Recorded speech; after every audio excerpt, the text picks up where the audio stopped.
Who shot your mom? Yeah! 911, what is your emergency? Okay, the little boy shot his mom. I have the little boy here down at my house. His mom's up there. He shot his mom with a .22. Joey, what's your last name? It's Joey McVay. The voice you just heard belonged to 10-year-old Joseph McVay, affectionately known as Joey. On January 2nd, 2011, Joseph shot his 46-year-old mother, Deborah McVay, after a heated argument in their home located in Big Prairie, Holmes County, Ohio.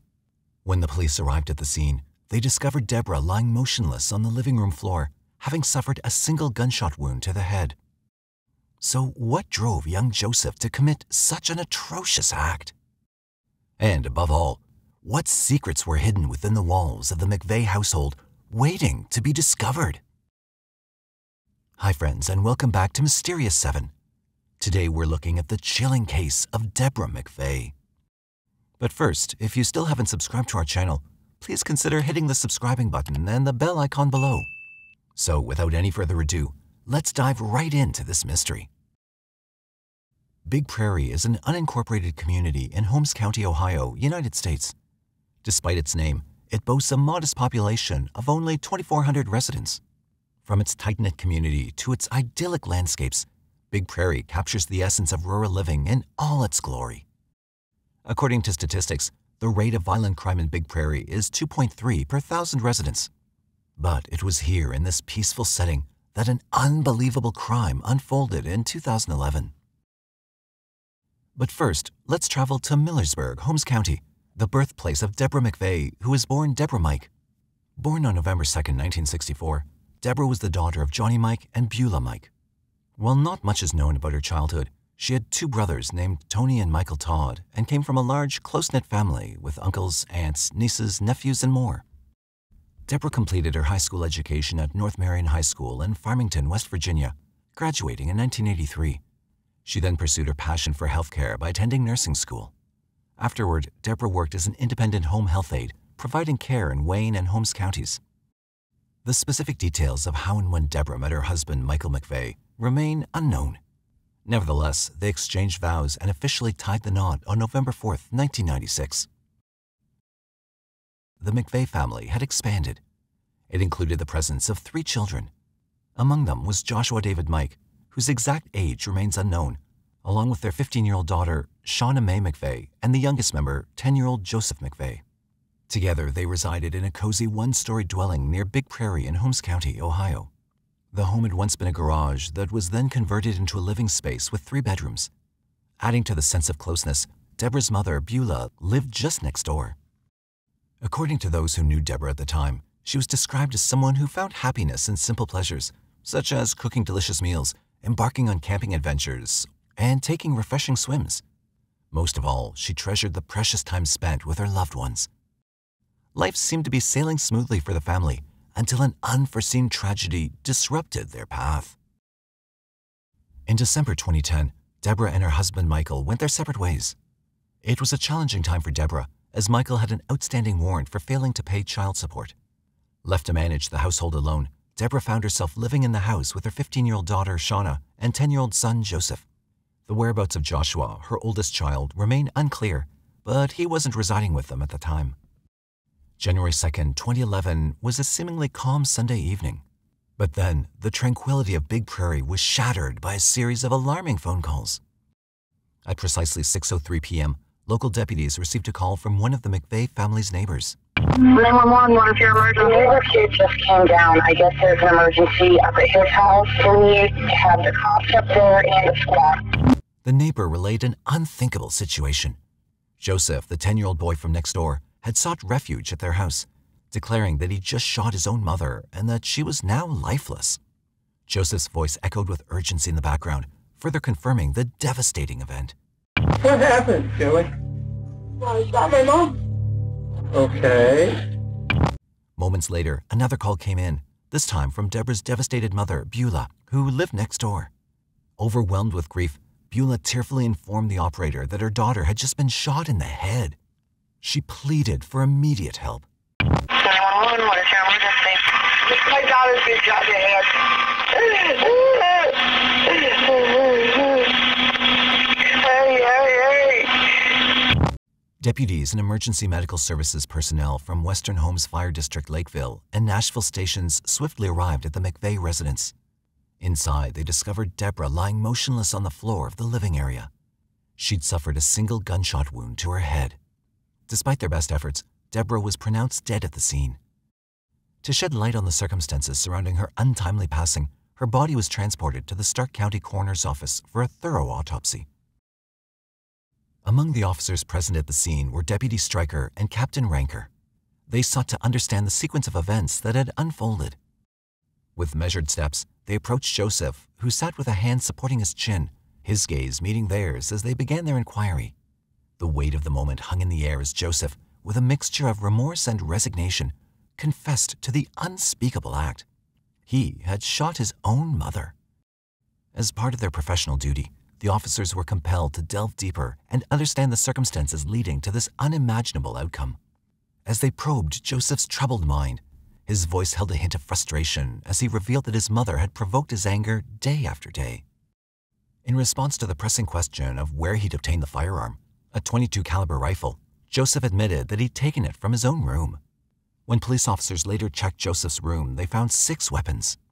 On his bed was the .22 caliber rifle believed to be the weapon that had taken his mother's life. Beside it rested a 12-gauge shotgun, adding to the haunting display. And on a gun rack, there were 2 more .22 caliber rifles and 2 air rifles. These guns, as it turned out, belonged to Joseph himself, gifted to him by his father. They'd once belonged to Joseph's paternal grandfather. Now Beulah, Joseph's grandmother, who was also in the room at the time of Joseph's interrogation, said she and her daughter Deborah were on the phone prior to the shooting. She revealed that she'd heard a lot of screaming in the background while the call was ongoing. In the aftermath of the tragic incident, the police turned to Shauna, Joseph's sister, to gather crucial details about what had transpired. Shauna's account provided valuable insight, allowing the authorities to piece together the sequence of events. According to Shauna, who witnessed the horrifying ordeal, it all began when Deborah asked Joseph to bring in firewood from outside. However, a simple task quickly escalated into a heated argument, pushing Joseph to his breaking point. Overwhelmed by frustration, he expressed his exhaustion from the constant conflicts with their mother. In a moment of sheer rage, Joseph stormed off to his bedroom, emerging with one of the guns he possessed. Returning to the living room, Joseph aimed the gun at Deborah and fired. Shauna, frozen in fear, watched as her brother's gaze then turned towards her. Terrified for her own safety, Shauna pleaded with him not to harm her and asked for the chance to check on their mother. Joseph relented, setting the gun down before leaving the house. It was at this point that Joseph had then sought help from their neighbors. In a desperate plea, he confessed to them that he'd shot his mother and urgently needed an ambulance and the police. Continuing their investigation, the officers focused on understanding Joseph's motives behind the tragic act. In an audio recording of a separate interview conducted on the day of the murder, Joseph shed light on his state of mind and the catalyst that ignited his anger. When questioned about his reasons for being upset, Joseph revealed that his mother had called him lazy. He expressed his strong dislike for being labeled as such, and it became apparent that this seemingly trivial remark had triggered a cascade of emotions within him. This revelation by Joseph made officers wonder. They questioned if Joseph's motive was truly rooted in a child's desire to avoid a chore without fully grasping the consequences of his actions. It also made them consider if there were more hidden complexities and underlying tensions that had been building up in the days leading to the tragic shooting of his mother. As the investigation continued, officers turned to Shauna once again for more insights into the relationship between Joseph and their mother. During their conversation, Shauna revealed that tension had been brewing between Joseph and Deborah for quite some time. According to Shauna, the arguments she had with her mother were nothing compared to the intense conflicts that regularly took place between Joseph and their mother. The scale and intensity of their disagreements were significant, creating a strained dynamic within the family. Further interviews with family members also unveiled distressing details about the household. My mother was the best mother I could ask for. Anyone could ask for. I know my brother didn't mean to kill his mama. Joseph's grandmother and others claimed that his mother, Deborah, subjected him to emotional and verbal abuse. Joseph's father, Michael, shared that there was unrest and toxicity within their home. He revealed that Deborah struggled with bipolar disorder, leading to mood swings that affected the entire family, including their children. Michael described instances where Deborah would frequently yell and scream at the kids, creating a hostile environment. Michael also revealed that in the weeks leading up to the shooting, before their separation, Deborah had allegedly grabbed him by the hair, attempting to force him out of the house. Investigators were also able to uncover that one of the most significant disagreements between Joseph's parents before their separation revolved around the guns that Michael had given to Joseph. Deborah strongly disapproved of a 10-year-old having access to firearms, while Michael supported it. Joseph's older brother Joshua would later mention during an interview with the media that their family had a country lifestyle, where owning guns was customary. All these accounts shed light on the troubled dynamics within the family, highlighting the toxic environment and differing viewpoints on various issues. A closer look at Joseph's background also allowed investigators to unearth a trail of concerning incidents that hinted at his escalating anger and aggression. Their investigation revealed a previous encounter in December 2006 when Joseph had been disruptive on the school bus. This had prompted the bus driver to intervene by grabbing him by the jacket and firmly seating him. Following the incident, Deborah, Joseph's mother, had called the sheriff's office to report the driver's action. Although no charges were filed against the driver, it was a notable incident that hinted at Joseph's behavioral issues. Another troubling incident occurred in September 2007 when Joseph was just 6 years old. He lashed out at his elementary school principal, striking him in the face and chest with a dustpan. At the time this occurred, the principal had been escorting Joseph to the gymnasium for a timeout after he'd caused disruptions in class. The incident was reported to the sheriff's office as an unruly complaint, painting a concerning picture of Joseph's propensity for aggressive behavior. These prior episodes of anger and aggression, although not involving serious violence, were crucial findings for the investigators. They provided valuable insight into Joseph's troubled history and served as warning signs of the deeper issues at play. In addition to all these, investigators also found a connection between Joseph's increasing anger and the separation of his parents, Deborah and Michael. The strain caused by their separation seemed to have amplified Joseph's outbursts and behavioral issues. His anger had become more frequent and his behavior become more troublesome. On January 3, 2011, the Holmes County Juvenile Court was filled with anticipation as Joseph, dressed in an orange jail jumpsuit and bound by shackles, stood before Juvenile Court Judge Thomas Lee. The air was heavy with emotions as family members and members of the media gathered from all corners of the region. Charged with the murder of his mother, Joseph pleaded not guilty to the charges, his defense attorney Andy Hyde speaking on his behalf. In court, Hyde emphasized that this was not a case of physical abuse, but rather a relentless emotional torment that had worn Joseph down. He revealed that Joseph had been subjected to daily belittlement, being told that his mother wanted him gone, never to be seen again, and that he was worthless. As the proceedings unfolded, Judge Lee decided to keep Joseph in the custody of the Richland County Juvenile Detention Facility in Mansfield. The ruling was made in consideration of Joseph's safety, the well-being of his family, and the overall community. Though Joseph remained silent during the court session, his attorney expressed his belief that the detention was a reasonable measure given the circumstances. As August 2011 rolled around, the legal proceedings surrounding Joseph took an unexpected turn. It was determined that he was not competent to stand trial as he did not meet the necessary legal criteria. This decision came after Joseph underwent evaluations conducted by 2 psychologists who concluded that he was mentally unfit to face trial for the tragic murder of his mother. According to their assessments, Joseph struggled with anxiety and depression, and his learning disability posed additional challenges.